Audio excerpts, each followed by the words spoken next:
Ayan na mga mi, eto na yung ating ganap ng ating camp night. So ayan, nagluto kami ng hotdog. Alam nyo ba mga mi, hindi talaga ako palaluto ng hotdog. So anong nangyari? Nasunog. O diba, ang galing ko talaga magluto. Hotdog na lang, nasunog pa. So sobrang tahimik dyan mga mi that time. Ang ginagawa lang namin dyan is, bukod sa nag-ihaw ako ng hotdog, nagpa-ano rin kami ng marshmallow ng mga bata. Plus, ang ginagawa ng mga kapatid ko dyan sa yung makasama ko pang iba, is nagkakaroon sila ng parang, ang tawag doon, forum? Forum ba tawag doon? Meron silang pinanood. Nanood din pala ako no? Tapos, about sa church, about sa family, about sa Bible, about kay Lord. Yun yung sharing nila. So, ayun na nga mga mi, sobrang ganda nung night na yan. Ang solemn, ang tahimik, as in, ano talaga, probinsya mga mi, kung gaano siya katahimik, tingnan nyo.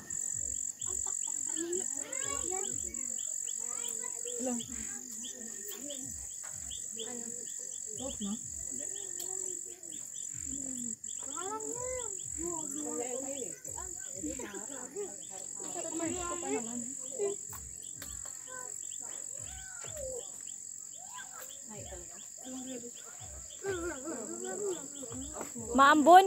So, ayan na nga mga mi. Diba nakita nyo, medyo madilim. Kasi nga, ang gamit namin dyan is solar power lang. Lahat yan naka-solar.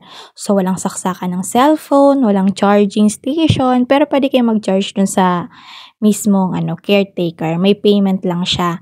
Then, ang tubig is meron din dun sa unahan plus yung CR. Kasi yung pinaka-room, wala siyang CR. As in, tulugan lang talaga mga mi.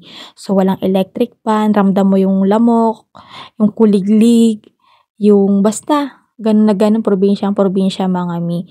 Then, yung mga anak ko dyan natulog sa tent sa labas. O, diba? Kami dyan sa pinaka-room natulog. Meron din pala dyan mga mi yung bonfire. Magbabayad ka lang 200 ata yung bayad para ka makapag nun. Yan no, yan. 200 yung payment yan. Pero maganda. So, naka-video na lang ako at naki-osyoso dun sa nag-avail. So, siya na. Bukas na lang ulit mga mi. Bye-bye. Na-experience ko na mag-camping. So, ang saya-saya pala. Meron pa pala tong part 3 kasi hanggang kinabukasan kami dyan. So, siya na. Bye-bye na nga ulit. God bless. Hi, Kaiser! Nasa loob kami ng tent ni Kaiser. Maghay ka, babe. Maghay ka. Cellphone ka na naman. Panay cellphone ka. Here is my foot. Oh, pwede.